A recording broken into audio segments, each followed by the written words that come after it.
work, then it's back to jugging. I might just hit some stains, then it's back to booking. I'm somewhere with the gang, smoking on this cookie. These niggas don't even smell. Yo. We back, G. What up, nigga? We had to come in on that Ye, because is we praying for Ye? Is it time to... Yeah. I'm always praying for Ye. Ye is like, I don't know what's going on. You been seeing this tweet? I have, but it's Ye. Yo, nah, that nigga tripping. He tripping hard, talking about let Puff out. And you see he's selling Sean John? But he doing that for Puff, right? I don't know what the deal is, but they said he done sold so much of that shit. Yo, welcome to Off Stage. I'm your boy Dubs. And I'm your boy Reece. We praying for the homie Ye. He been wilding out. He been talking shit on Twitter. Then he deactivated his Twitter. Yeah. He shouted out Elon, said, "Thank you for letting me say what I say. I'm out." And he took his page That's down. all Ye shit, though. You surprised? I want to believe he know what he like, because He always everybody do. be like, he know what he doing. He always do. I think he just sick. I'm at the point where I'm like, that nigga don't know what the fuck he doing. You know who I'm praying for? Who? Drake. Why? Nigga. Did you see last night? Yeah, I seen that Look, shit. I'm on Drake's side, but I don't think that affect Drake, though. oh shit. I don't think, like, what people, I think, Well, it affected me, nigga. why? What? What is it? What happened? The way, so much shit went over people's head. Yeah. Having Samuel B. Uncle Sam was Okay. one thing. The freestyle he did before was a whole nother thing. And then him publicly saying, I want to do y'all favorite song, but them niggas be suing. Okay. And then do it the way he did. Come on. You got to appreciate. I didn't like the fact that nigga had on bell bottoms with no belt. I couldn't get past that. Like, I don't give a fuck what symbolic shit.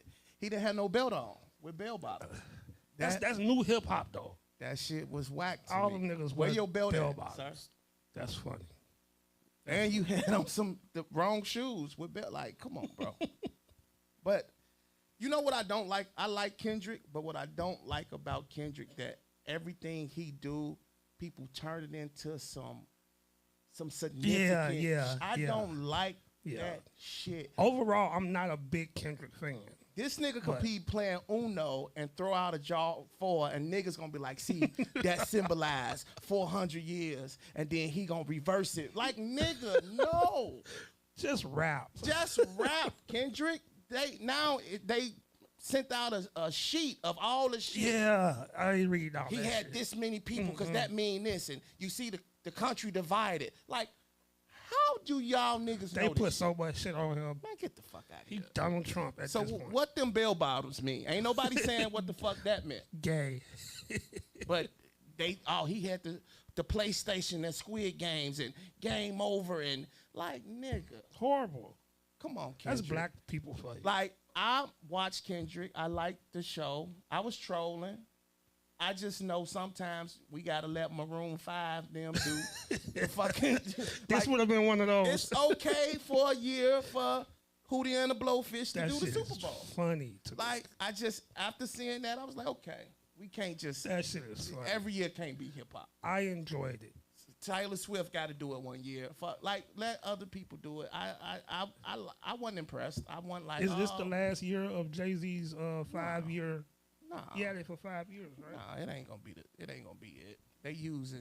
They using Jay-Z to get niggas to do this shit. We know that. They said, who can we get? Because you know they don't pay people, right? Yeah.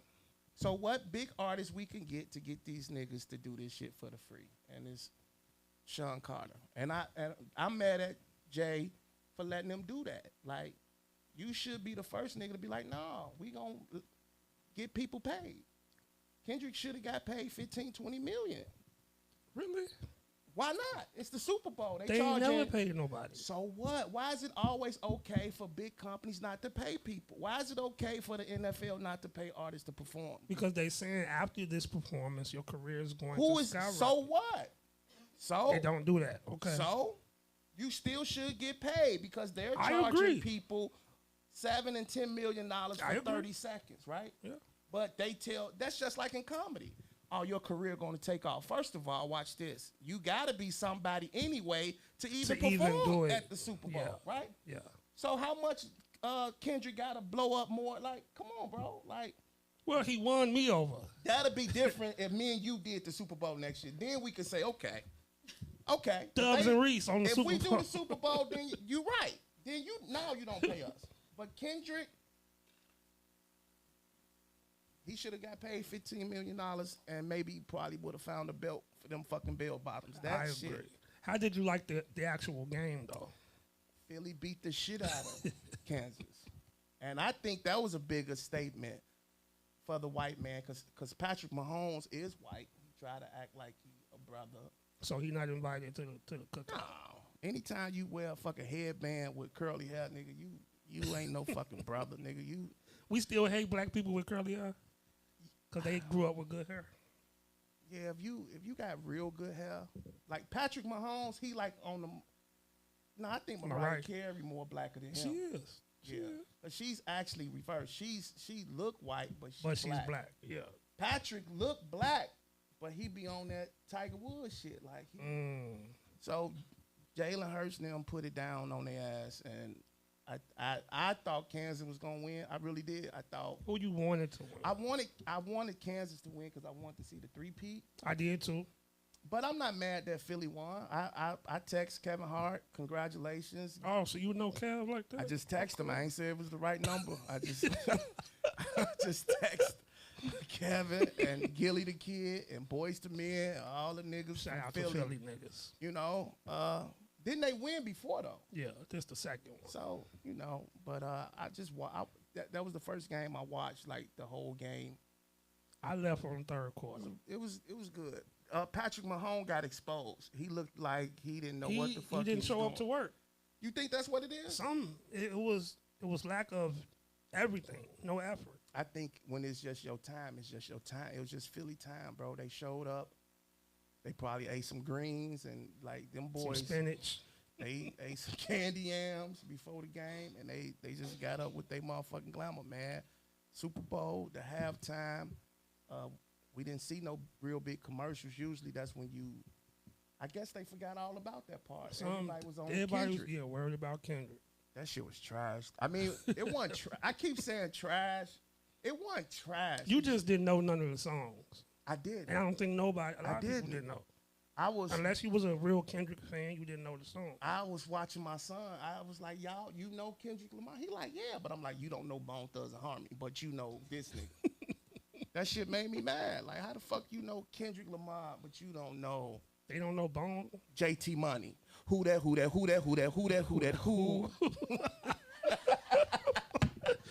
That shit is funny. JT Money don't even know JT Money. There you go. But we back. We ain't gonna hold off too long, man. We got a special guest. I'm so excited.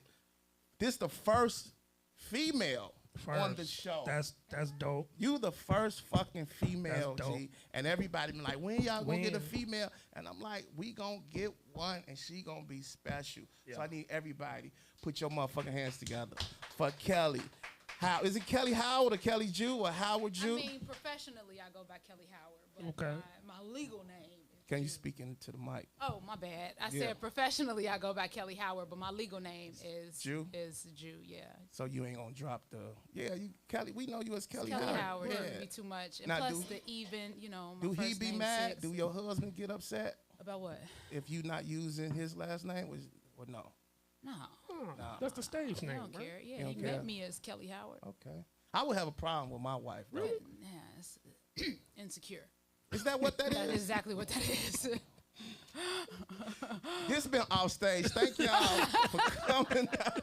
Damn, because I want her to use my name. Anytime you need to be possessive in any way over a woman. Oh, shit. This the Kellye Howard I didn't want. Yeah. I want the Harvey. Funny. Kellye, I don't want this new. This new. Inspirational. Enlightened.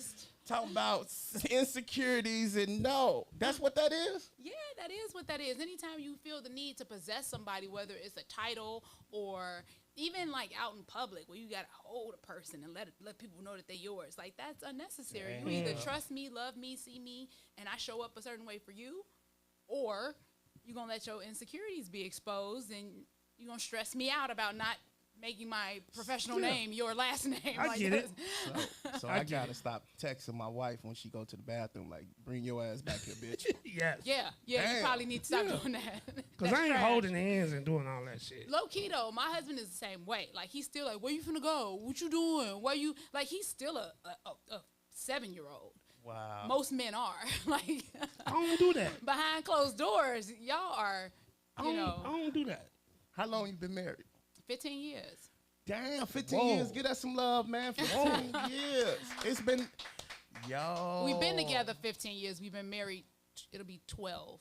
Wow. This I year. remember when you met that nigga, you had told me, you was like, yeah, I done met this little Chinese nigga. I finna take all this money. It's like, You lying 'cause he ain't even damn. Chinese. What is What it? is he, Filipino? He's half Chinese and half Japanese. So How what's can that? you be two of them niggas? That's Asian. I know, right? Right? That nigga. It's all Asian Yeah. though. Yeah. His mom is Japanese. His dad is Chinese. I ain't even know you could do that. That's Yeah. like game I didn't banging. either. So that's like Bruce Lee and Jackie Chan. I mean, That's a BD and a GD. Nah, them niggas the same. kinda. Damn, he Japanese and Yeah. Chinese. Damn. So who is favorite comedian? Joe Coy? No, me, nigga. You? What Right, mean? right. How you gonna stay married? So he's been supportive since day one. Since Day you, one. that's what's up, man. Day That, one. that you've been rocking with Mike. And what's crazy is in our world, like everybody be knowing our spouse. Like everybody know Mike, and that's Yeah. crazy. Like Yeah. niggas, like we know him before y'all was even married, right? Or he was around doing shit, and he done took pictures of Right. everybody. Right. Yeah. Shout out to Mike Jew, Yeah. man. He's a photographer, right? Yeah, he's a photographer. Yep. That's crazy, man. So when you first started, what year you started? Officially 2006. Oh, see, I be thinking Damn. people started way before me. So I originally 2004 is when I Okay. first went on stage, and actually it was at Damon Williams' comedy show in Matson. Remember he used to do the Holiday Inn Right? in Matson. Uh-huh. So somebody saw me at like a Foot Locker and was like, "Yo, you should try this to do stand up." And I was like, "I don't want to do this." Like, I'll give you 5 minutes. It was like his producer at the time, so he gave me 5 minutes on Damon's show. I did great. Damon booked me that very next week for a thing in Indiana and Gary, and he paid me. I got paid $30 a week later after my first time ever performing. That's crazy. Yeah, and I was like, I'm moving to LA, and so I moved to LA. You moved to LA? I moved to Whoa. LA. I didn't know that. I was like, I'm taking this $30, I'm gonna be famous. And then I got a rude awakening when I got to LA, and it wasn't what I thought it was. And then too, I was also transferring the Department of Homeland Security, my job. So I was like in LA with a decent job, great weather.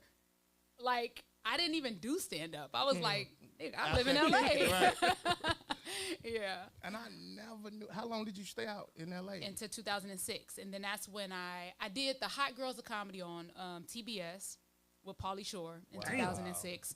It was a cattle call, right? We stand a whole bunch of people stand in line. Whoever gets it gets it. Me and Gabrielle Dennis, you may know her from Black Lady Sketch Show. Yeah. We were both in line together, and I remember her saying to me, "How do I do this, girl? I don't even know. And I'm sitting here trying to give her gems, like, you got to do this. Been on stage twice. Like, you know what I mean? I'm giving her all the tea. And then we go, and you have 1 minute to make Pauly Shore laugh. Wow. And we both booked it. And so I got paid like $785 to do 5 minutes of stand up after like having not been on stage, like not being a performer. It was wild. It was all improv. But what I realized is that when I performed and then they edited it, they cut me out, and I was at the end just waving with all the other women. And that was like my first rude awakening, that I didn't know what I was doing. Right. I was like, oh shit, I'm just out here getting on stage acting a fool. Yeah. When there's actually structure to this. And so that's when I moved back to Chicago because I had my daughter, and I was like, if I'm going to do stand-up at night, I need the support of my parents and people that will watch my baby while I'm out here hustling. So So 2006 is my official. when you came back, what was the first stage you touched?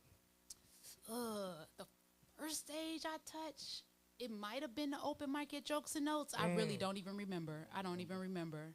Shout out to Jokes and Oaks, though. Shout out to Jokes and Notes. Yes, What was Jokes and RIP. Notes for you? It was my home club. Okay. It was I don't want to say it was a safe space because Mary is Mary, and but it was a place where I felt like I could really come and be myself and stretch myself as a comedian.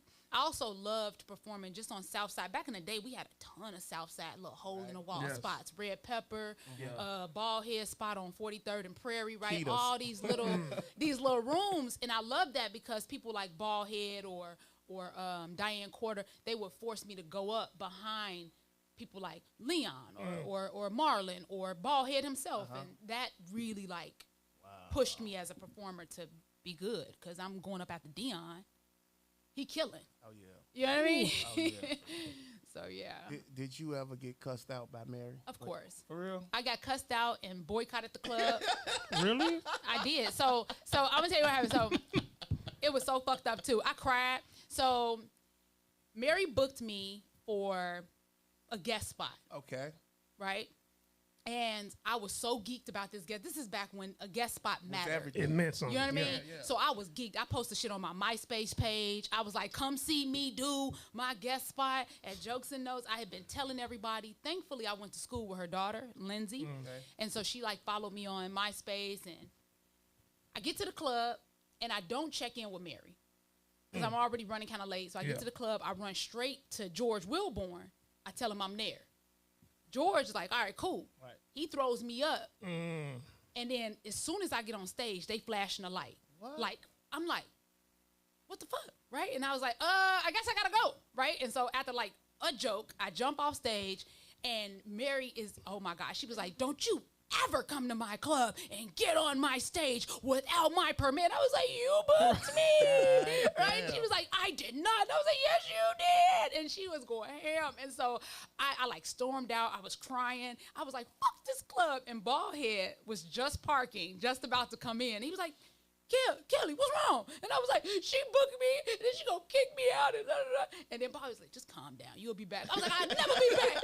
I'll never fuck this club. I'm never coming back. I was so hurt.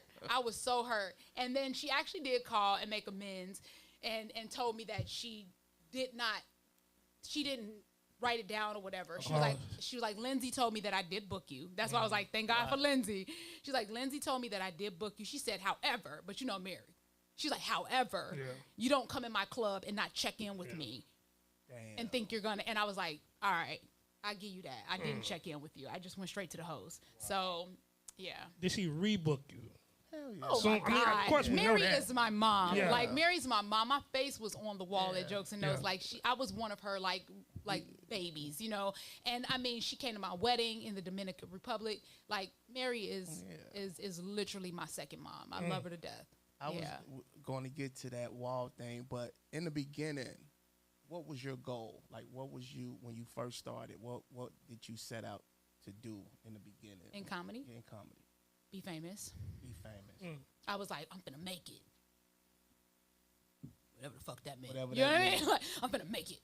That was my only goal. Because I originally wanted to be an actress. I was Okay. at Columbia when I did my first time doing stand-up. I was actually in school for acting. Wow. So acting has always been something I thought I was gonna do anyway. Okay.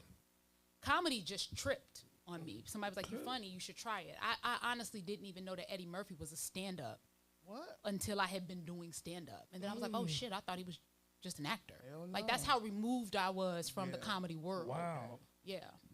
Talking about that wall, that's one of the things that was like, nigga, everybody who did comedy in Chicago wanted to make the wall. How did you find out, or was it one of them things you walked in, or did she tell you, or how was that when you made it? Baldhead actually told me. What? This nigga done snitched. Baldhead told me it was right around the same time that I had Heaven and I was going through all of that. So I was coming back into the city, doing shows, and then driving back to Indianapolis and being there with her Monday through Friday because I had a daughter in intensive care. And so that was my regular week. I would come to the city, do shows Friday, Saturday, bounce back to Indianapolis on Sunday, stay there at the Ronald McDonald House during the week, bounce back to Chicago on Friday. And that was kind of like my routine. And then I guess she just put it on the wall, and Baldhead called me like, yo, have you been to the, and I was like, no. He was like, yo. He was like, your face on the wall. And I This was nigga. like, nigga, you lying. And he was like, no, he said it is. And I was really surprised. I was not expecting it. I didn't think I did anything to earn it. Like, I didn't think, but I mean, if you look from the outside looking in, now that I kind of assess the situation, like I was hustling my ass off to still do comedy with a child in ICU, you know? So it was a lot there, but I didn't notice it. I think you and Vanessa, right? Me and Vanessa That got was put the up at the last- same the time. last two, actually. Yep. And what I did, I went in the back and just Drew it. my damn self. Stick man. I was like, God damn, Mary.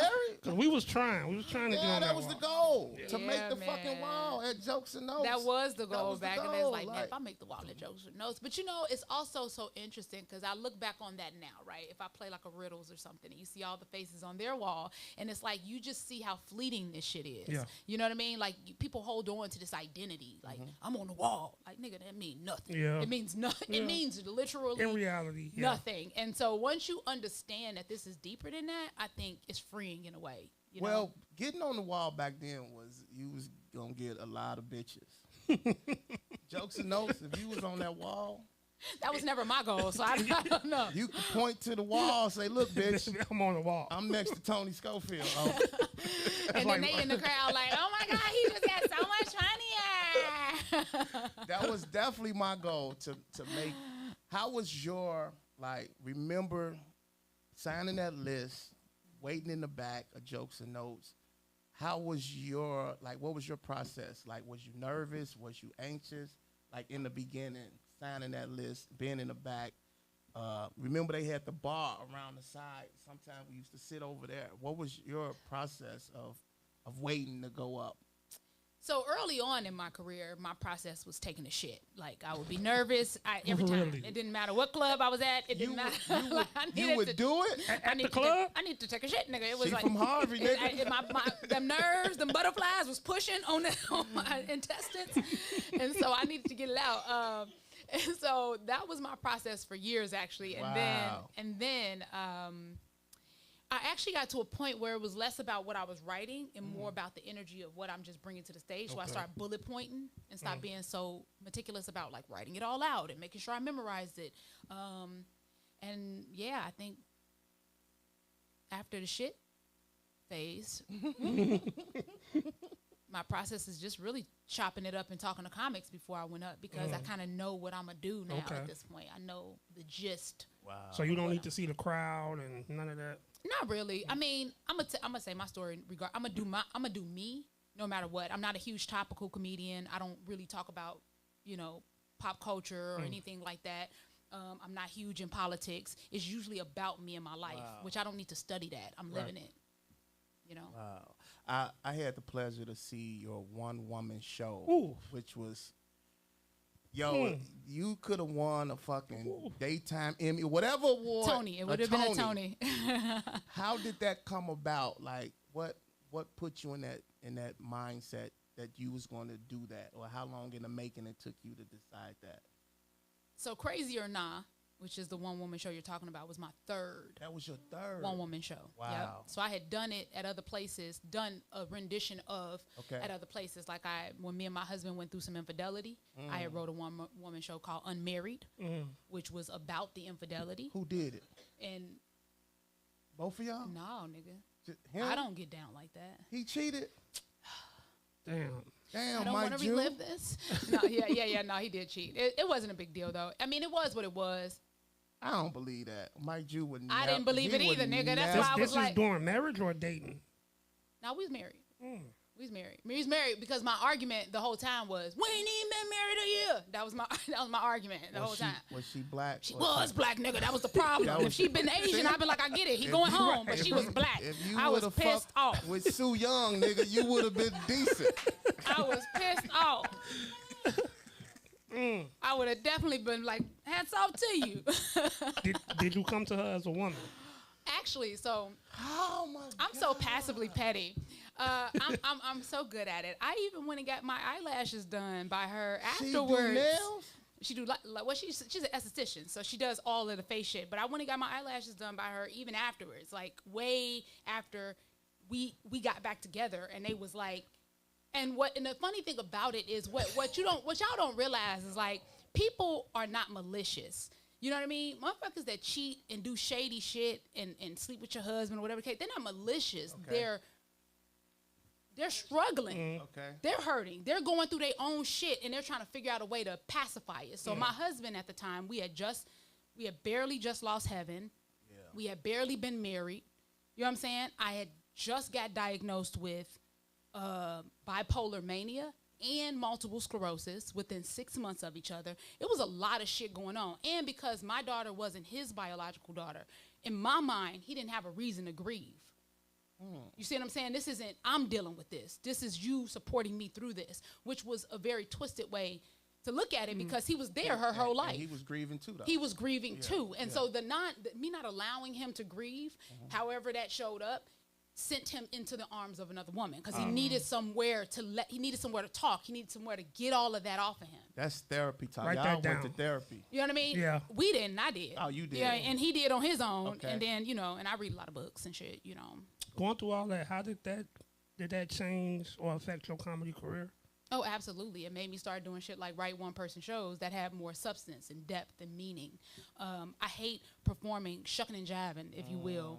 Like, I hate buffoonery on stage. If I'm not talking about something that's leading to a deeper thought, it's pointless to me. Wow. That's just how I move. That but, makes sense. that's not to say that comedy can't be silly. That makes so much sense. And I saw, like, a shift or difference, like, between when that shit happened and you was just, like, laser. Did that, like, make you laser focused? Like, it was, like, the shit was just like everything was just different and how you would approach shit, and it was just like on some other shit. It was different. You weren't losing Heaven. Forced me to look at life differently because that was my second child to pass away, and so mentally I wasn't prepared. I was like, God, not gonna take 2 kids from me. Like I was really in pure oblivion. So when she passed, I was like, then what the fuck is God? What is that? What is this thing that I've been praying to, begging for these outcomes that are not turning into the outcomes I think they should be? And so that wedged a huge disconnect in how I've been taught to see God and how I've been taught to see religion and spirituality and how I wanted to see it for myself, which pushed me into a lot of different modalities, right? Buddhism, all of these different things that I started to look into a little deeper, if you start to look outside of your bubble, it does change you. It just changes you because it opens you up to see that the world isn't what you always thought it was. Yeah, because we thought you was crazy, G. I know, a lot of people did. We was like, Kellye, like, you cut your hair? Yeah. I mean, that's part of grieving, though. That's what it is. Grief is about that. The yellow mohawk? You had like a Gumby and shit? Looking like Demolition Man. Chris Tucker. We was like, what the fuck wrong with Kellye Howard? But can you speak? I don't even know how to like bring that up about Heaven, like, cause I know that was a tough time. I can only imagine like going through that, and like I knew the condition, and well, not to that capacity, but we knew what you was going through. Can you speak on like having a baby? Well, it was in the condition. I don't want to misspeak, but just on Heaven and what you went through with her and having her, and what happened. Yeah. So Heaven was born at 8 months, which is not early. But when she was born, she just had a bunch of issues. She had they said her heart looked like Swiss cheese. That's how many holes was in it. Wow. And she had non-compaction of the left ventricle cardiomyopathy, which means her heart just doesn't squeeze hard enough to push the blood around the body the way it needs to go. And even when it did, it was shunt because there was so many holes in it, so it would bleed into her lungs. So it was all of these little things that was coming up that they didn't catch in utero that I was not prepared for. You know what I mean? I'm like, wait a minute. She 8 months. She's supposed to be healthy. I'm supposed to be done, like ready to get back out here on my grind. And so that was a huge monkey wrench thrown in the game. And then 2, I didn't want to have Heaven. I wanted to have an abortion. You know what I'm saying? And I had told that to her father, and he like attacked me and told me I wasn't a Christian and really made me feel bad about it. And so I was like, fuck it, I guess I'll keep her. And I started looking through all of these like celebrities that had had babies and people that was able to still make it. And I started like to really engulf myself in that world, to like give myself some faith, some hope that I can still do this with a child, with a young baby. And then she was born, and we found out about all the conditions. They said they would have to transfer her from community hospital to Indianapolis Riley Children's Hospital. Wow. And then I found out I would be living there. And it was very interesting, because here it went from me not wanting to have this child at all to spending 10 months. She didn't come home. She was 10 months old when she came home. Wow. And they said she'd never come home. And when she came home at 10 months, she was on full life support. Wow. So now not only do I have this child at home now that I didn't want, but I love her to death at this point. But I'm saying, like, I have this child at home that I originally didn't want. Now she's on full life support, which demands so much of my time and energy. How is this career thing that I thought I wanted even possible now? You know, it was very difficult. Wow. And to be honest with you, comedy was one of the only things that kept me going. You were still performing? Yeah. That whole time I was still performing, which is how I think my face got on the wall. Wow. Because while going through all of that, the stage was the one place I can go and rant about, you know, a damn home nurse almost overdosing her by giving her 3 times the amount of, she was about to give her 6 milliliters of sildenafil when the actual prescription counted for 0.6. Come on now. Like, I mean, and thankfully she had just laid the things out, and she was about to leave for the day. She was like, you want me to give her a medicine? I said, no, I'll give it to her. Go ahead and just lay them out. Thankfully, I said that, because then I went back and checked, and it wasn't even what, you know. And so it was stuff like that, because once you get out of the hospital and you get into home nursing, is completely different. Yeah. You got regular people with regular issues that don't give a fuck. And they will come in and not treat your loved one the way you need them to when you're not there. And so now I'm dealing with all these other concerns. Like, it was just a lot. It was a lot. It was overwhelming. And I really don't even know how I made it through. I'm going to be honest with you. Like, And Mike was with you the whole time. Yeah, he deserved that little side pussy. He even traded in his car to get a truck so that we would have the space for all of her equipment, because she carried a lot of equipment with her too. So yeah, Mike is the shit. I ain't gonna lie. Little Sue Young had that coming. Yeah. I fought for my marriage. Yeah. I fought for my marriage because it was worth it. And he's worth it. But you inspired us, G, like when you was going through that, and we was just like, you was still doing your thing, and did that mature you or grow you up? Oh yeah. Yeah. Oh yeah. Oh yeah. It grew me up. It also, and then also meeting Mike, coming from, this is another shift that happened. First of all, I wouldn't have even been able to see Mike or receive Mike had I not been going through what I was going through. It's something about when you and we were just friends. Okay. That's the thing. We just kind of was friends, and he was a support system. We would talk on the phone all the time, and we just had this really great rapport that grew into. He snuck his little ass in. That's called sneaking. It was always a plan. We had this beautiful rapport that morphed into what we have today, you know. But before, my parents and people, they was always about black love, all about black love. So I never would have dated him, because I just was like, you're not even an option. Right. Damn. That was God. It was. I say all the time that heaven lived to bring us together. Oh, yeah. And that was you said that was your second child you lost? Yeah, I lost a son named Deontay when I was a junior in high school. Wow. Yep, he was 2 months. Wow. Damn. Damn, Kels, we don't got supposed to get this dark. It ain't dark though. It's just life. And that's the thing. It's like we avoid these conversations, but there's people out there that go through loss. Yeah. There's people out there that have lost children, and they have absolutely no idea how to deal with those or how to articulate those emotions. You know, so I'm really grateful for all of my life. I say all the time that everything is always working out for me. That includes the losses that I've had, the gains. Like, it all lends to who I'm becoming as a person. How long did it take you to understand that or get comfortable with losing Heaven? Or are you still dealing I don't think a mother ever gets comfortable with losing children. Like, there's always this part of you that feel like you could have done more. Wow. Right? Even when I think about Heaven, I chose to take her off life support. You know what I'm saying? I chose to say no more, because she had 7 surgeries, an open heart surgery, 22 blood transfusions. Like, she had so much. They had poked and pricked on her body so much. She had so many scars, and she wasn't peeing. And then they wanted to do another surgery. And I was like, no. No. I was like, I say we just start to wean off of some of this stuff and see what happens and try to support her through whatever the next phase is, you know. And so that's what happened. Mike was there with me when that happened. And I don't think you ever really get over having to make a decision for someone else's life. You never can really swallow that pill. But it grew me in ways that, like I said, it's just, I mean, it's beautiful. It's so magical. It allowed me to really see what love is outside of color, right? I'm able to really lean into my marriage and not be so overly focused about the fact that he's Asian. It doesn't fucking matter that he's Asian.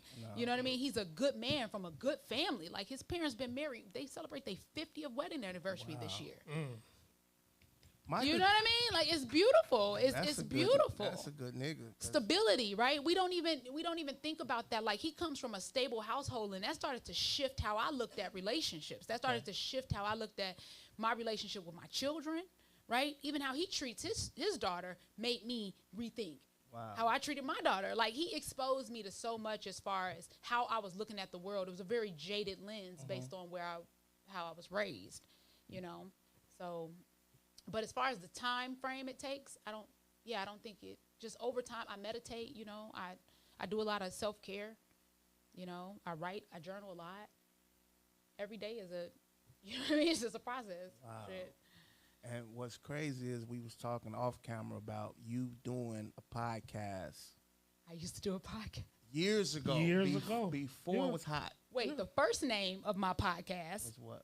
Living with Regrets. Wow. Couldn't get a nigga to do it. Nobody wanted to do the podcast.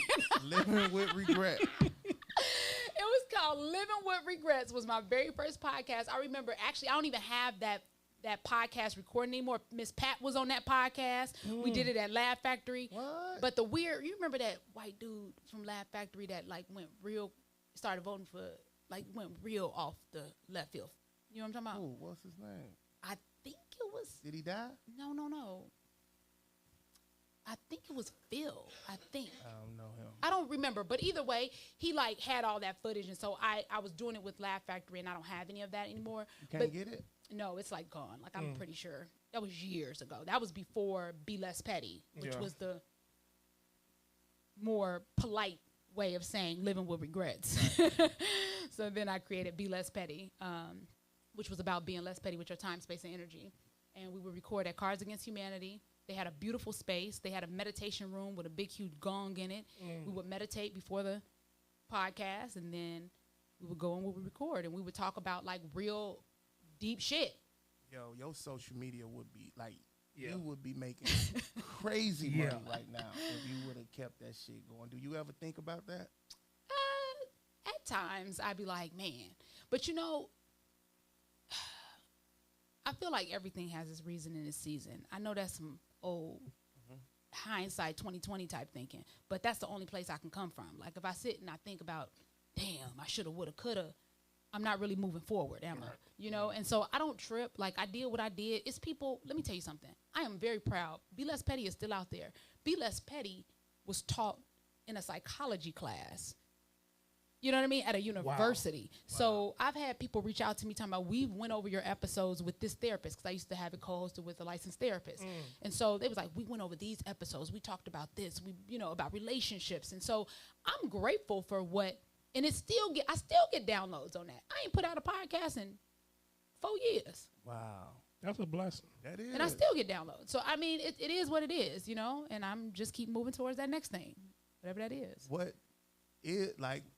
You do a lot of films, I mean, like TV projects.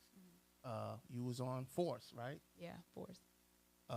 You had to show your breasts, titties, which was beautiful. You didn't have to show my Best titties in the game. Niggas was texting each everybody. other. Niggas was sending them. Like, y'all seen Kellye titties? I'm so offended, but... Hey, them titties was everywhere. But it's a compliment. Like, I don't know how to feel about that. We all was How did they know to, like... cast my titties. Yeah, like they picked you and was like, yeah, you Them gonna the show titties. your Right. titties. So for one, they asked you if you're comfortable with doing nudity, right? So that was already a Put that clip question. up. When, I you not- gotta find the yeah, clip. I'm gonna blur it out. nigga. You Nah, gonna? don't blur it. That's what we putting on. So, yeah, no, and then two, it was so how I booked that role actually is I did the audition in a bra.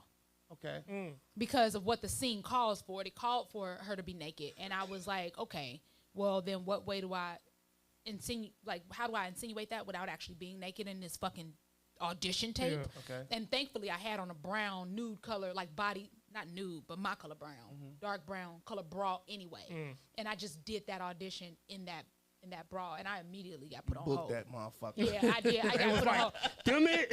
No, I got put on hold, but they did ask me to do another scene, which was the one they asked me to do the scene in the correction when I had I don't even know his name. When I had dude in the wheelchair inside the I don't know if y'all seen that. I Yeah. didn't see But the episode. I I saw just it. saw But the I had titties. him in the wheelchair inside Never seen it. the jail. Inside the jail. They saw the wanted me to episode?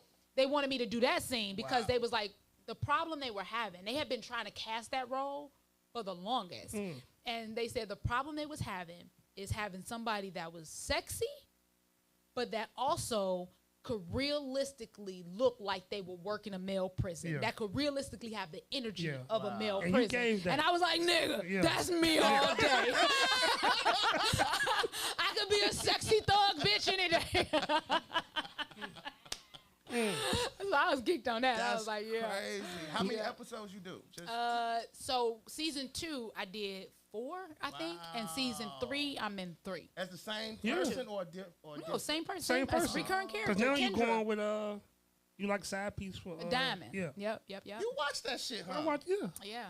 So we're still together in season Yeah. 3. Trying to see Is titties they again. still filming that? It's the last. No, they done with all It's the powers. over with. All the powers. I mean, it has a season 3 that we filmed that should come out. I don't know if it will, I think it's coming out. but Oh, that's over too. all of the except for BMF and BMF and It's done. and Kanan. no, there's one more coming, right? Somebody said Big Meech got out and got his son fired. He did. He did. They said they don't because he He ended did. the show, right? That's the funniest shit somebody said on the Also, internet. BMF is done too. Yeah, It's he one more he season. said all that shit done. Oh, Now shit. Power Origins is coming. Oh, really? Yeah. Where they bringing it back, a young Tommy, young Ghost. You Oh, got need to start an acting class, yo. You dope. You appeared. You dope. You need Real. to- You appeared on Chicago Oh, Fire. you said I do. I thought you said you don't. No, I said you dope. you Oh, you I'm need dope. to. Thank you. I need to start one. Because I need help. I want to land. I'll show my titties, power. Because he got him.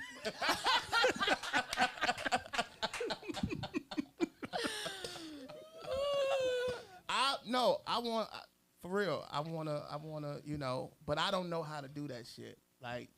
Like how you show me your video with you, I don't know how to do none of that shit. People send me shit, I'll be like, You got an agent? I do. Yeah. I have an agent and a manager. That's dope. Give it up for Kellye. agent and a manager. You I've been doing having this that shit for- 18 yeah, years. I better have something, nigga. you been having an agent and manager a long time. So you got your SAG card. all that shit. Yeah, I pay my dues. If you showing your titties, you got a side card. Nigga. You got protection. Yeah, you ain't just You ain't up out there here just willy nilly showing them for titties off. nothing. You did a sex scene with Diamond, didn't you? A few of them, man. How was what? sex scene? Yeah.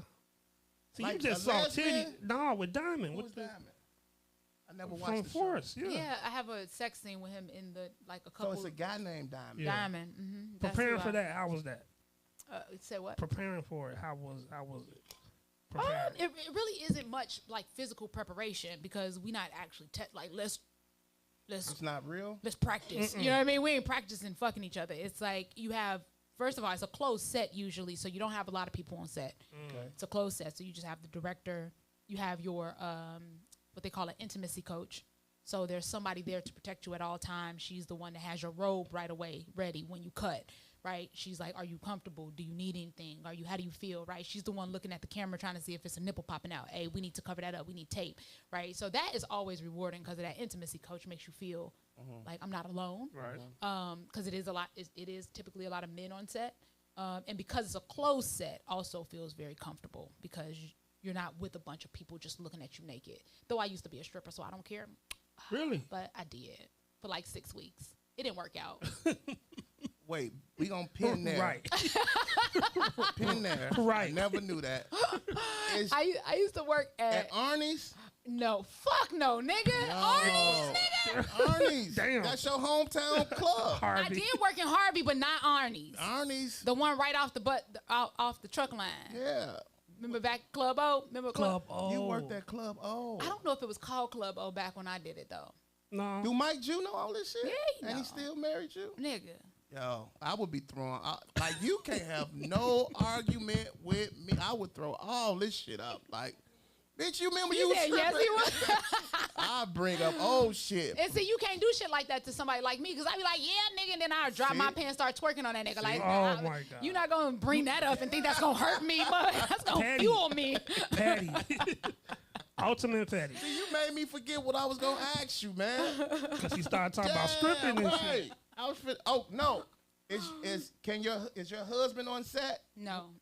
I mean, he probably He could could have be. been, but I don't think, because I'm doing this. I'm on Power. I'm Right. on Sin Space. Like, I'm on a You production working. set. I'm Right. working. I would feel a little less professional if I felt the need to bring my husband Yeah. to be here because of this intimacy Yeah. scene. How does he feel about it? Is he okay with that, or do y'all have conversations, or? He is okay with that. Okay. Yeah. He's okay with Because that. some people, it'd be a big deal for like. Mike is the most secure man Okay. you will ever You meet. keep saying that He word, is. secure. He's so secure, because that if you're offended by your girl doing a kissing scene on camera for a few $1,000s, like, nigga, you got to work on yourself, because this is literally business. You know what I'm saying? Okay. It's That was business. my next question. Does the pay go up when it's a nude scene or a You sex do get. scene? What I was offered was all inclusive, and it was Okay. higher than the standard rate. Okay. Wow. So That's dope. yeah. Would you do it again? Would you show more? Yeah, nigga, I was a stripper. I don't give a fuck. I don't care. Plus, I love my body. Like, I look great. I look amazing. You decent. We saw. I don't need his affirmation. I don't need him to affirm my decency. Like, I don't give a shit what the M Dubs, Did you hear what titties over here think about me. Like, did you hear what I said about you at the festival? what you say? You don't remember No. that? You About went the- up, The boots or the pants? she went up. You went up before me. I right? did, and I had them boots and on. then I came out. I was like, "Give it up for Kellye. She decent with that little booty on her." Then everybody was clapping this shit. Decent. I Decent take mean decent. good in Chicago. Yeah. Super decent. Is Kelly been decent for a long time. Oh, though. Reece. No, like- you know. Okay. You Reece. know. Damn, You Reece know. been checking for us. You here. know. Okay. In the jokes in those days. Okay, Reece. I definitely saw him in the jokes in those days, looking up like, there she is, there she go. He want to pull me in like, nah, nigga, I don't know what the fuck you. He want to be. He want me to be like, nah, nigga, you on your motherfucking own, boy. Hey, look. Nigga, my wife is in the corner. You're not gonna call me into this bullshit. Nah, my brother. No. Get your- When Kelly was on stage, every comedian in the back was talking. That's back when I used to feel like I need to dress all sexy and shit. That's when I used to put in way too my much God. effort into my image. Yeah. You know, Have you ever been to the mansion? the Playboy Mansion. No, Something like that. Chicago mansion. Oh no, nigga, I don't even know what you're talking about. Good. Okay. That's why I was like, the mansion, the Playboy Mansion. What is that? What's the mansion? Every show in Jokes and Note days, it was a group of people that used to come to the show every Wednesday, and they was like, it was called Black Swingers something. So the comedians start going to these parties at the mansion. Yeah. You weren't there. That's good. You don't know nothing about it. That's great. But when Lil Real was hosting, every week it used to be females flashing. And Real just one day was like, what the fuck do y'all do? And one dude stood up, was like, yeah, we have parties and this and that. And they invited us. They was like, y'all can come. So Mike Samp was the first person that went, and he called me, was like, Joe, you got to come to this party. We out the band. What's the name of the party? It's just a mansion. The mansion. It's just the mansion. And when I tell you, it was like Pornhub In real life. In real life. Oh my God. Yeah. And it was crazy. So we asked every comment. Were people using protection? No. It was AIDS. At your own everywhere. will. You said it was AIDS. I want to ask you, give me your 5 favorite or best comedians from Chicago. From Chicago. From Chicago. Well, Bernie Mac, obviously. Bernie Can we take Bernie I off the want to list? take Bernie You off. can't. Because I feel like Everybody, Bernie that's is, like a go-to. is saying him like Kendrick, it like But it's Bernie. We It's know fucking Bernie number Bernie. one. know He's Bernie. number It's one. and just Bernie is just a good human. we going to start saying alive. Okay, if you Yeah, say alive, then that that's, changes that's, it. Yeah. Because we all love Bernie. Okay. Alive. Alive. None of these niggas.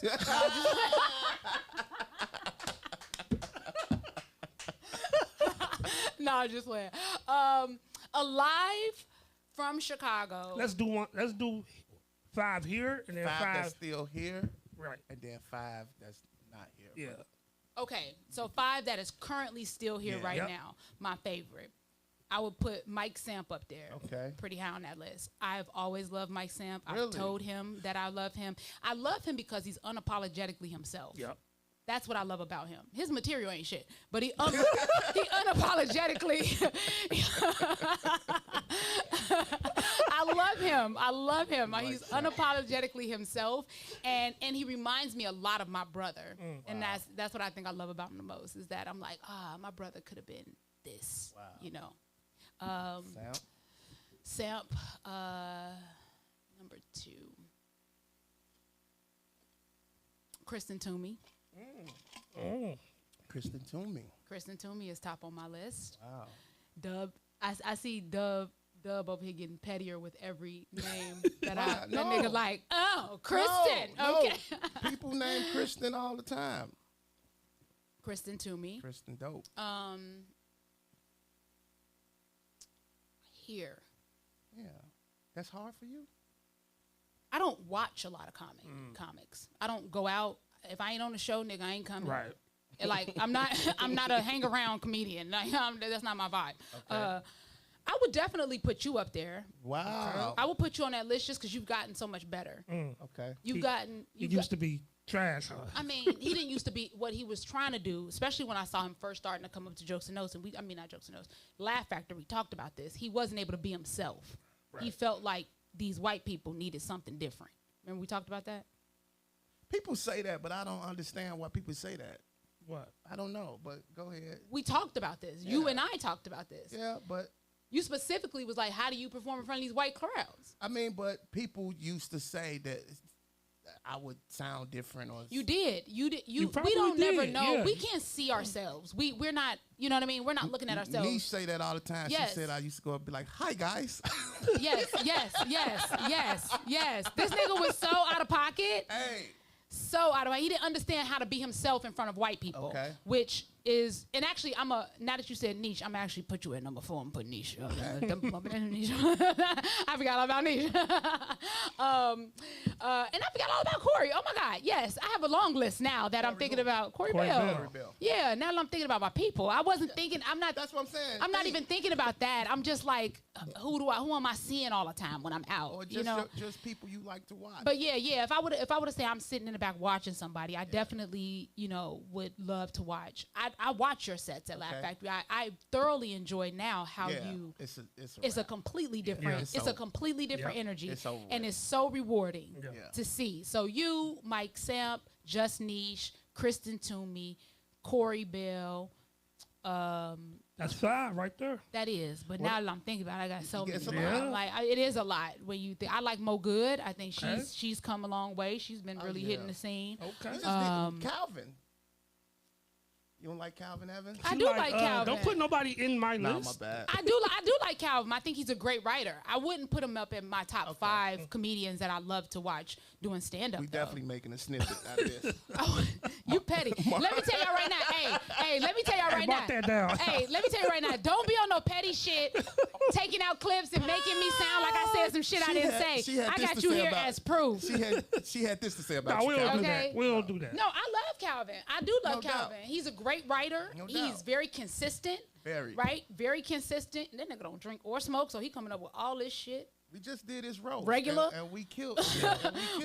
Without no type of we drug killed it. support, nigga. Now your 5 that's out from Chicago, but They gone. 5 that's from Chicago, but no The longer big boys, here. yeah. Big boys. That's alive. No Richard Pryor and Griff, all these people we name on them. My 5 that's not here anymore. Who's not here? A lot of niggas. That's in L.A. That's in movies. That's in Atlanta. They out. I'm the crib. Ballhead. Okay. Come on, G. Dubs mad as fuck. I'm He's mad as fuck.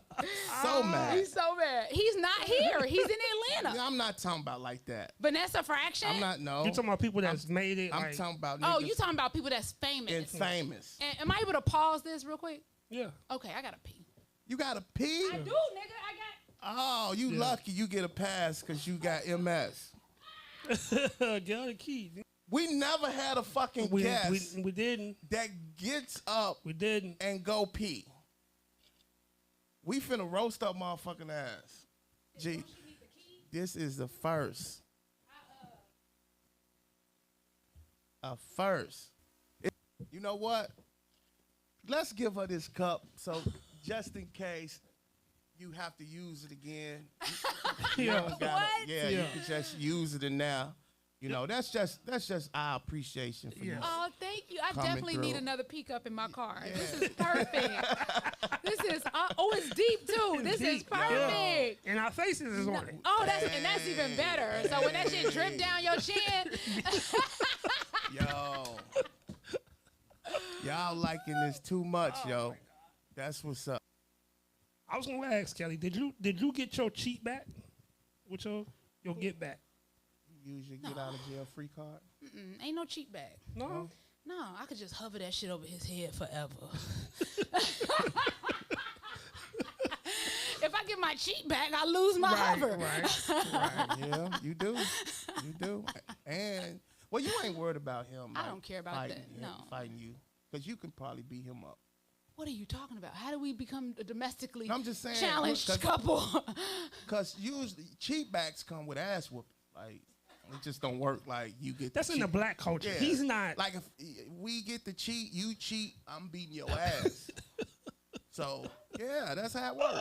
That's not how it works. I'm That's how fucking you say it works. That's I'm not, going to jail. okay. And I don't mind. So that she can cheat without you coming back to whoop her ass. yeah, whatever. It's fair game. But I fucked you up. Cannot. They putting in my inbox like, you beat her ass, G. She around here. Why you do her like that? Why you do that girl like that? She been crying. She done shaved her head off. Shaved her head good. I don't think, Yes. I don't, you know me, I'm when it comes to this kind of stuff. Right. Yeah. I don't believe in cheat backs. It's all good. Never used to. Even back in the day, I didn't. I think if I got niggas that cheated on me, we probably just didn't work, Didn't work. or ain't no need for all that. I think you lied. That's too. good. Yeah. No, like maybe back like when I was early 20s, but like in Yeah. my 30, up until I met Mike, no, nigga, if we was going through, if you was cheating, if you fucking with somebody else, I'm obviously not what you need. Like it's a waste of time and energy. Okay. Did you finish your top 5? Oh, my hours? top Yeah. 5 outside of Chicago. Yep. That's where I'm at now. Famous. Famous. Oh, my top 5 famous comedians from Chicago. Famous. Got it. Well, I mean the obvious, right? Dion, Lil Rel, Corey.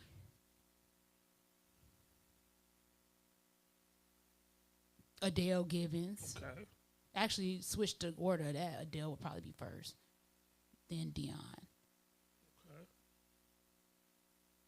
That's 4. Adele, Dion, Corey, Lil Rel. Oh, D-Ray. D-Ray. I was gonna say D-Ray is probably because I don't know who else is. Craig Robinson. Oh yeah, Craig Robinson is from Chicago, but Craig Robinson is like he's from Chicago, but he like blew up outside. Like he wasn't here when count he. Him? Not that I don't count him, he just wasn't here when he. Like I didn't know him from. You hear this shit, Craig? The comedy scene. I didn't know him Godfrey? from the comedy scene. Godfrey, I didn't know from the comedy scene. Yeah, I didn't even know that nigga George was from here. Wilborn. George Wilborn, but you said niggas that are like, and I ain't seen George Wilborn in no movie, nigga. Oh shit, George famous though. I mean, right? he is famous, but Right. I'm just saying, like you're saying, you was like big time actors that but, are like. but George fit that though, in my opinion. George is. I put him right up there. Y'all with- gotta have a criteria. with Y'all gotta Dion. have like, Right. a, I mean, it's you know your- what I mean? This many No, Netflix specials. it's your- This many, like you gotta give No, me something, a it's your- guideline. It's your 5. That's cool. That's cool. Now I wanna hear a 5 overall, just not from Chicago overall. Ooh. Do they still gotta be alive? They don't have to be alive. Okay, then It's out the gonna be gate. 5 dead people. Out Go the ahead. gate. Yes, it's gonna be 5 dead people, nigga. It's Richard Pryor, George Carlin, Bernie Mac, Lucille Ball, Red Fox. Okay, that was the dead 5. Dead The dead 5. The dead 5. You know, I lean towards more like storytellers Okay. type performers. Anyway, it's just my Whoopi preference. Goldberg. You know, Whoopi Goldberg. One of my favorites is like Mike Birbiglia. Who? Right? He's a huge Mike Birbiglia. Never heard of him. Mike Birbiglia. Mike Birbiglia. He That does a lot of nigga- one-person shows. He must own Google or some shit. Mike Birbiglia. Come on, Kelly. So speaking about your acting career, you My did. bad. What was the first film you was on? The first film or the first like TV show thing I did? Because the first film I did was called Player in Training. Definitely low budget. Tubi. Definitely. Type. It could be a Tubi type show today. It was definitely low budget. And I even saw my acting in that not too long ago. And I was like, bitch, you was not ready. You was not ready. Like, it was so bad. It was so bad. But my first time ever on TV, I was on Chicago Justice. What is that? It was like Chicago Fire, Fire, Chicago Justice, Justice, Chicago PD. PD. It was Yeah. all them. Wow. Justice only had one season though. Yeah. That was like a Law and Order type. Yep. And that was my Damn. first. That was my first. My locks were like this short on there. Wow. They stopped like right here. And what did you have a speaking role? I or- did. Yeah, I played. I actually had a joke about it because I played a crackhead, and I was like, "How my first role on TV gonna be a crackhead, right?" And I was like, "I didn't want to take it." And then they offered what they offered me, and I was like, "Nigga, I'm gonna be a crackhead this first time around. Just make this shit work."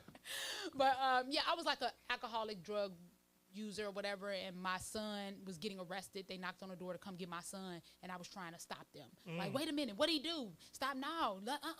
Call me when you get to the courthouse. Like, that's You kind know, of what you it know was. what I like? Yeah. Like one time, me and my wife was watching TV and your commercial came on. The one. Oh, the Humira commercial. Which one is Yeah. it? Humira, they aired the shit out of that. They That was a did. good Were you on the paycheck. Chicago like? On, Yeah, the bean and all that. Yeah. What was that though? That was a Humira commercial. It's a pharmaceutical commercial. Those are the cream of the crop. You land a pharmaceutical Yep. commercial and you eating.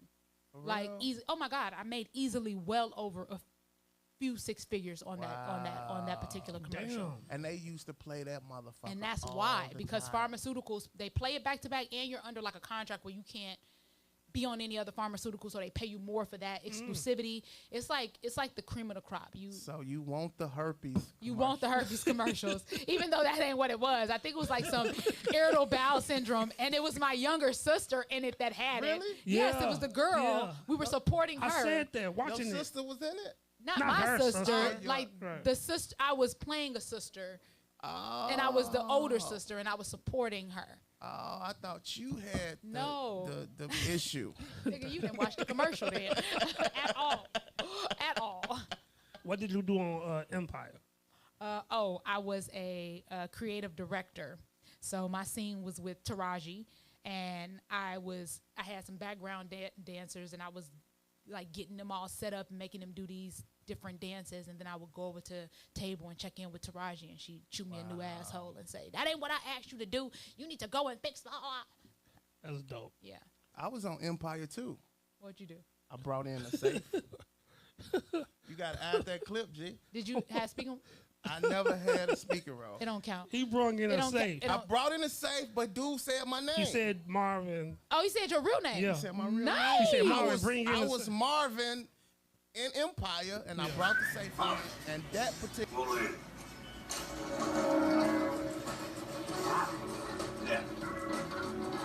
That's my cousin. That particular episode, which everybody was there. Yeah, that was a big episode. What's Felicia Rasad's sister name? Debbie Allen. I met all them. The girl who played Precious. Vivica Fox was there. It was Gabby Sidibe. All them people was there that particular day. What's the dude's name from New Jack City?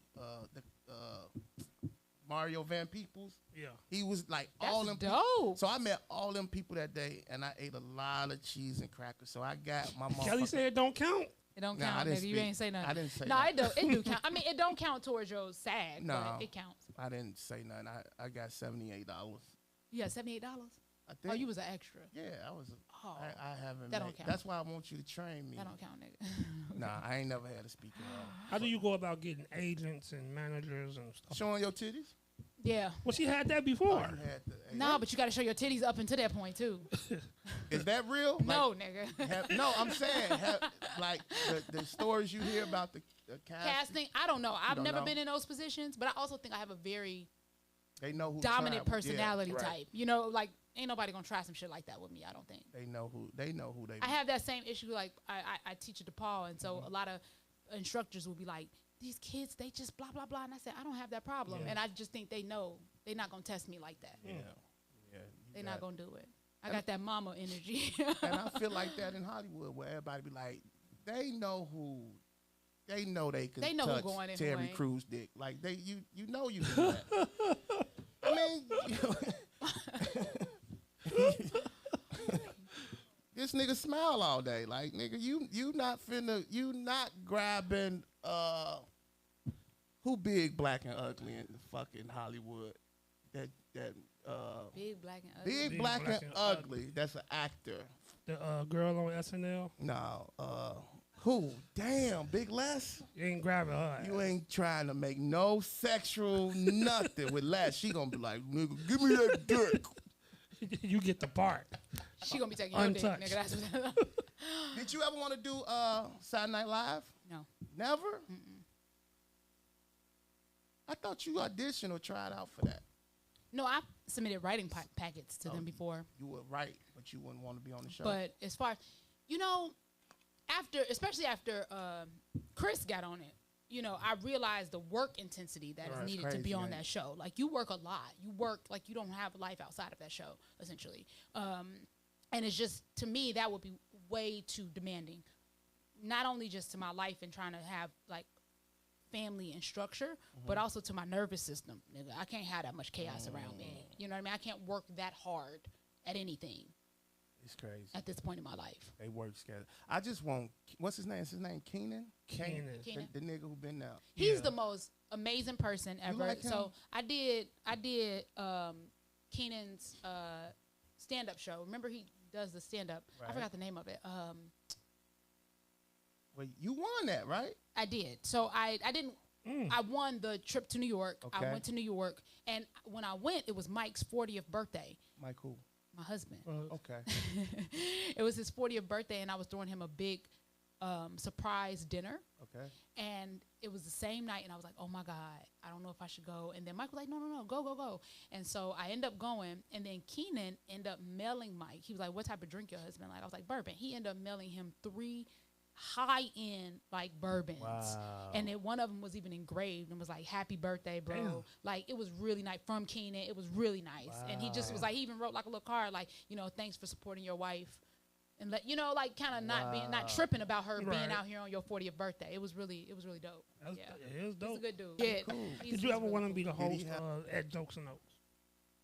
I think I did host Jokes. I and mean, Notes. like the house comedian. Oh, the house MC. Yeah. I don't know if it was a goal of mine at the time. I don't really know what I was doing. You know, I used to be just out here just doing stand up. Like I didn't really have a rhyme or reason because stand up wasn't my choice. Like it was more comedy for me. So stand up was just another avenue to acting. You know, in my mind, like, oh, I'm gonna do this and then I'm gonna be a great comedic actor. I get this down, bam, I could do this. Like, it was always leading to the camera. For me, it was never really about stand up. And now that I've found the solo world, the solo performance world, that's so much fun that my direction ain't even like, oh, I want to be famous, I want to be on a camera. I'm just like, I just want to create dope ass shows. Like I want to create dope ass full pieces, you know. And so I love the solo work that I do because it lets me act and be funny and do stand up and have real vulnerability. You Is know? that a different vibe, a one woman show versus like just doing an hour on stage and stand up? Is it a difference or is It can be. It can be. I think that some comedians have gotten really good at making it seem very one person showish, even though it's stand up comedy. But they are two different. Yeah. Like if you're doing, for one, solo shows a lot of time are in theater. Right. And theater patrons come with a different expectation of what they're going to see. They're willing to sit through an uncomfortable, vulnerable moment and say nothing and have no input because they want to see where this is leading to. Versus in stand-up, you know, it's like too much silence after a while can be uncomfortable for the audience, and then they feel the need to say something. You know, and so it really just depends. But I think that the stand-up space is starting to lend to a little bit more vulnerability and a little bit more of that sitting in the silence and being able to talk to the audience on a human level versus just being up here, I'm making you laugh. Now it is like more of an exchange or a connection. So I think it's changing. I think, you know, they doing that with that, what is that they calling it, crowd work? Crowd work, kind of. That's different, though. I still think that's different. That shit. I think crowd work is a lane of its own. That's a whole different thing than stand-up or solo work. Yeah. You know. That's And if I were to advise anybody, right, in comedy what to do, one thing that I think has benefited me in being able to be in all these different arenas is that I stayed training myself. So I went to Second City, I went to I.O., I went to Columbia. You know what I mean? I paid for acting classes. Like I stayed training. I still stay training. You know, now that I teach stand-up, I find myself learning a lot because I'm teaching it as well. So you got to kind of stay a student to the craft. And the more you diversify what you're learning, the more diverse the opportunities are going to be for you. So if you never leave the South Side, you know what I'm saying, and you expect to be, and you expect to get on Jimmy Fallon, nah, it ain't gonna happen. it's not happening, nigga. That's not the goal. Like you gotta understand what my goal is to, and I've narrowed it down to 3 things. I want to entertain, educate, and empower. Those are my 3 E's. And so if I'm missing one of the components in what I'm doing, it's not fitting. It's not aligned with who I am or what I want to be, with what I've chosen to do. But that's years of going through what it wasn't. Entertain, educate, and what? Empower. Entertain, educate, empower. That's deep. Yep. What do you teach comedy at? DePaul. Paul. Yeah, I teach solo performance for comedy. So it's a solo class. It's technically stand-up, but I teach it from a more deeper, vulnerable space of like what you could do with solo work. And in fact, the second day of class, we watched my latest solo show that debuted at Steppenwolf. We watched that on the second day. How long Made is them the kids class? watch this show. 8 weeks. 10 weeks. Can you show them a clip of me? You can actually come speak to my class I on would. Monday. I'm serious. I'm doing a panel on Monday. I used to do that for Kevin Bozeman. I would come. Yeah, I I'm used doing to a do panel that. on Monday, March 10th. You need to come in March and talk 10th. to my class. I tell them how to really do this shit. Please do. Please Stop do. fucking around. Please It's do. not a joke. Because they come to me with their excuses, and All I be that like, bullshit. nigga, I don't care. You scared, nigga? Basically, that's what it is. Yeah. That's what it is. How do you, nigga, get on stage, nigga? I had a girl on the Wednesday, our first performance, I think it was. We perform every Wednesday. We write on Mondays, we perform on Wednesdays. It was a Wednesday she was supposed to perform, and she messaged me and was like, this was the anniversary of the day that my friend passed, and it was just too overwhelming. And I was like, nigga, this past Saturday, I buried my daddy and went on stage right after that. Yes. Like hours after his funeral, I was at Laugh Factory. You cannot use life as a reason to not create, especially as a stand-up, because we are the voice of the people. Right. It don't stop. You know what I mean? Like, we are what people are thinking that they won't say. So if we stop saying it because we grieving, then what? Yeah. My sister passed on a Tuesday. My dad died a Thursday. I did a show Saturday, and that helped. Like It helps. They passed got a lot of money. Somebody was like, yo, he burying his sister and his father. And they passed the hat around. Yeah. I bought some rims. But the main thing is I kept going. Literally. You gotta keep going, man. On the rims. This shit don't stop. Niggas Shit be like, don't stop. man, my grandma died. Go talk about that bitch. Stop bullshit. Talk about it on stage. Talk about it on stage. I remember, but Kelly used to be crazy. You used to be like you so mellow now. Yeah. You so like reserved. Started meditating, nigga. Yeah. but you can't even believe it, huh? I still see flashes though. I still see like, okay, there go. That's Kelly. There she go. There she go. But I admired you for that because a lot of females, they hold back. Like the shit that you would talk about, like even how you just said you would take a shit. Like it's so many females would not say that, yeah. Especially females who look a certain way, they wouldn't say stuff like that because they be worried about how did you always overcome that and not be afraid to just tell your truth? Because I was a tomboy, and so I always thought that I was one of the fellas anyway. In my mind, I was never a sexy female. I was never like, ooh, Kelly, damn, she woo. It was always like, nigga. Right. Really? Okay. You know what I mean? And so, and I have to have that mindset. First of all, Reece, man.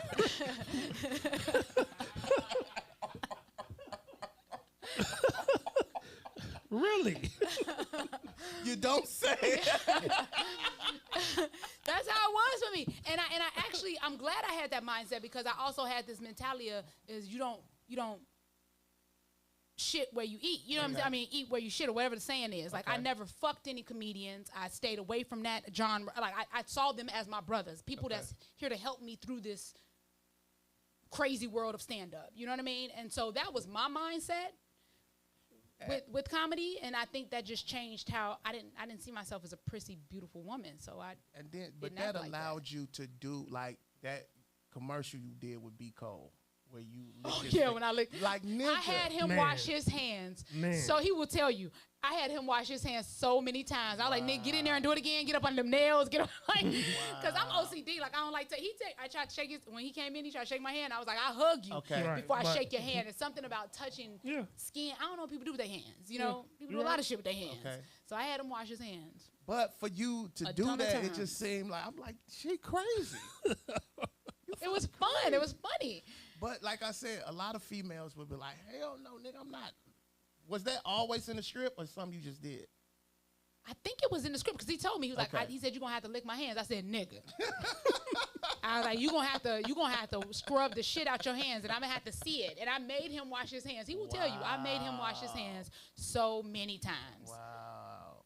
But then once you commit to it, you commit to it. You commit to the bit. My God. So you was acting. Yeah, I was committing to the bit. You got to put that clip up.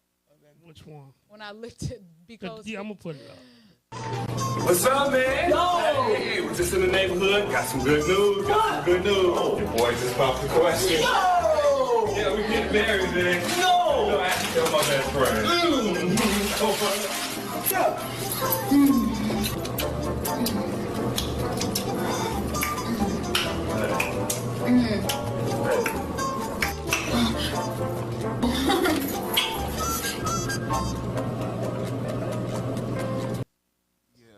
You got busy.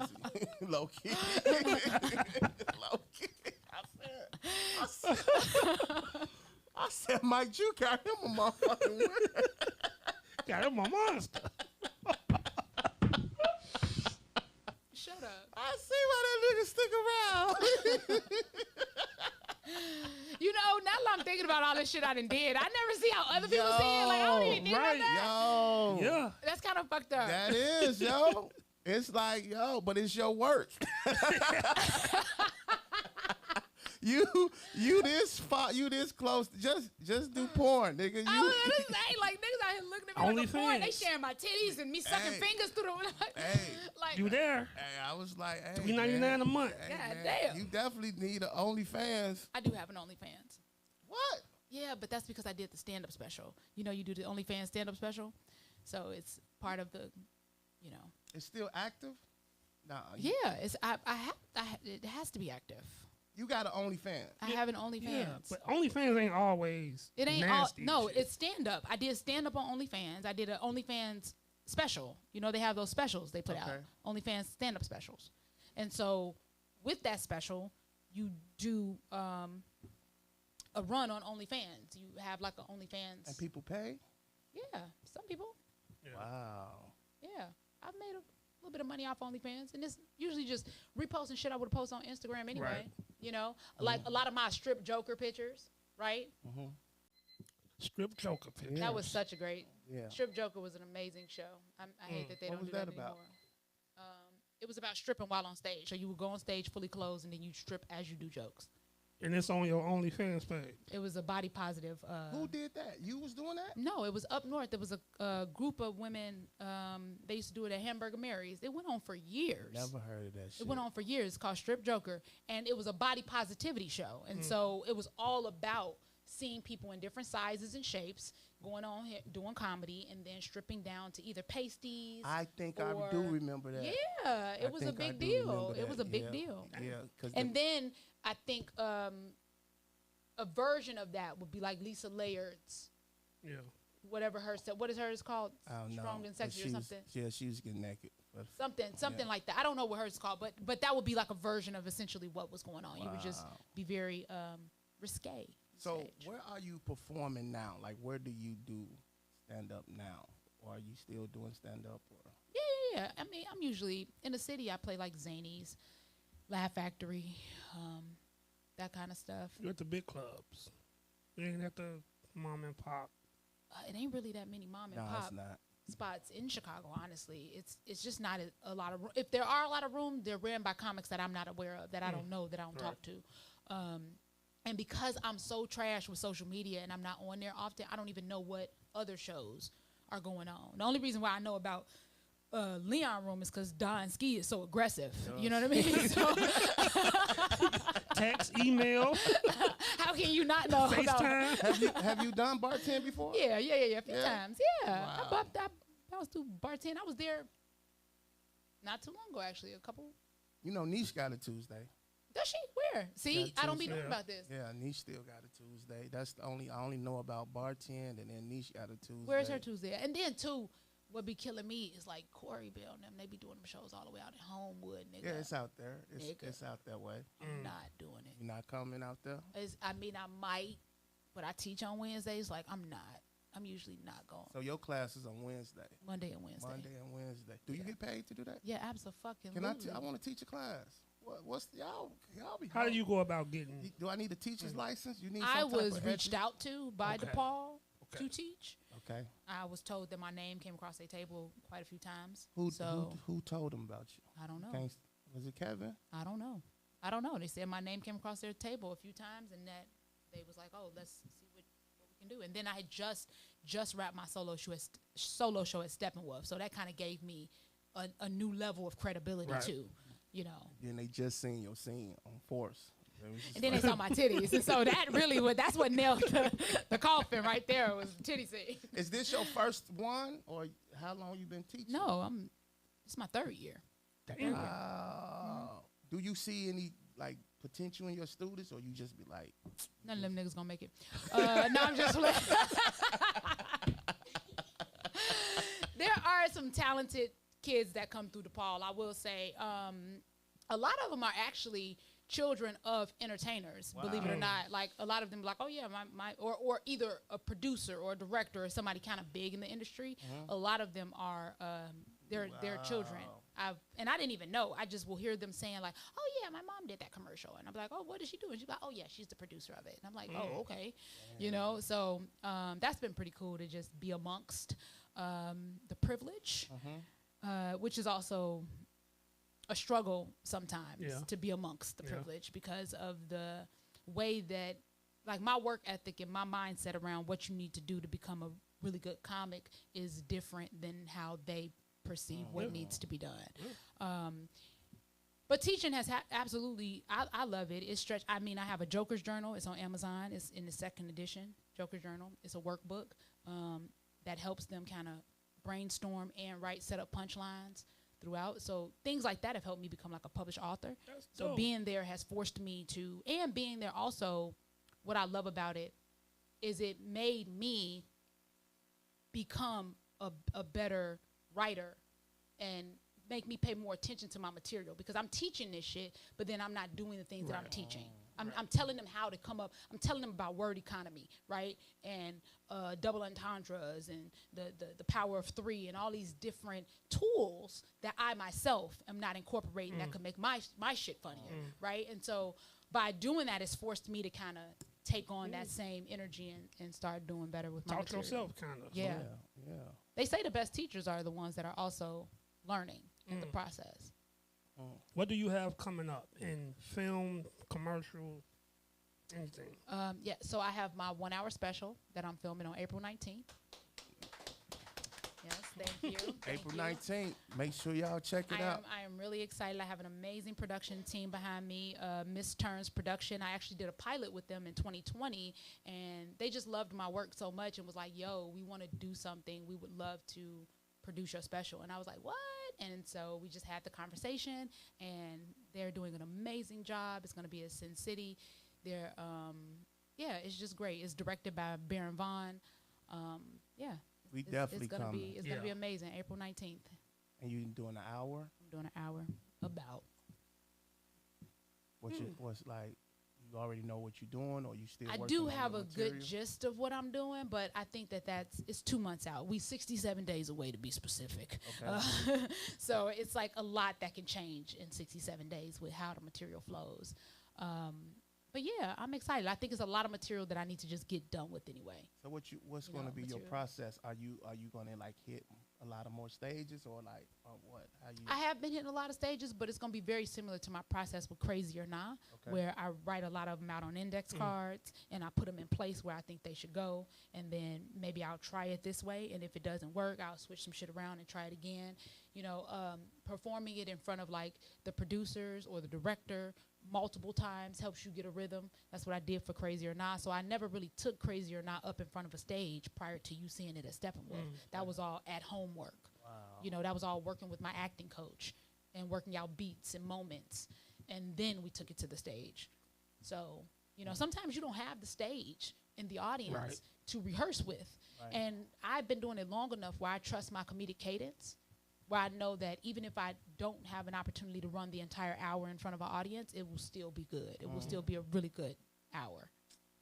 That's dope, man. I'm so happy and proud for you, man, that you doing your shit. You working, girl. Like, Thank for real, for real. I want you to start the acting class for real. Like, even if you got to do it online, 'cause I need help. I keep hearing that. I think you would be great in it. You already teaching. You already doing it. Like, yeah, but that you got to also think about this, and this is what I hope a lot of entrepreneurs understand, is that everything that you do over here takes away from what you're doing over here. okay. And you got to be mindful of that. You know You what I'm gotta saying? leave Mike Jew. So- You just gotta leave Mike Jew. What? But you know, if I'm working on this, trying to create an acting class or something to make sure that it's of quality or of value, now I'm probably not working on these jokes I could be working on for my hour or doing. And I'm also working on my next, not physically, but mentally working on my next one-person show because I have the fellowship coming up in June at the University of Rochester. So I'm going to be there for 2 weeks, and they want me to workshop a new one-person show. So I have those thoughts in the back of my head. I got a lot of things on my plate right now, and I'm still acting and auditioning and still teaching at DePaul for pay, that I think teaching acting right now is just not that high on my list of things to do. But I will help you with a self-tape. Okay. If you ever need a self-tape. I do. That's a lot easier to do because it's a one-off. I want a erectile dysfunction commercial. Well, you're not doing no self-tape for that nigga. And not in my house. Where And see. where could people find you on? What's your what's your social social? media? At Kellye Howard everywhere. Kellye. So like Kanye, but Kellye. Hell yeah. Last name Howard, Howard. Kellye Howard everywhere. Man, we want to thank you for coming out and chopping it up with us. Our first female, Yeah. Kellye Howard. That's such an honor. Thank It you so is. much. Yes. I really appreciate I it. appreciate you, man. Made the Wall of Jokes and knows one of the Chi-Town's finest females that reps everywhere Literally. she goes, you know. And y'all gonna be seeing her everywhere. She already showed them titties. Listen, Are you on the next season? Man, I am on the next season. What? Titties again? Kinda, sorta, maybe. No. Is it in your contract? She can't tell no. Oh no, I don't remember. We got to see. I thank y'all for watching us. Man, G. Kellye Howard. I'm your boy Reece. And I'm your boy M Dubs. Thank y'all for tuning in. It's been one of the best shows we ever fucking did. Even though she took a pee break. What was I supposed to do? That Piss was on dope. myself? That was dope to see though. Piss right there. I like that. Walking past the Reece, you gotta calm down, No, my I'm just boy. saying. God damn. You gotta Y'all going Then it's back wild to enough. jug. I might just hit some stains, then it's back to boogie. I'm somewhere with the gang, smoking on this cookie. These niggas don't even smell what the rock is cooking. If this rap don't work, then it's back to jugging. I might just hit some stains, then it's back to boogie.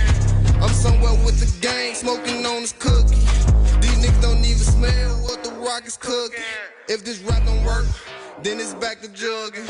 I might just hit some stains, then it's back to booking. I'm somewhere with the gang, smoking on this cookie.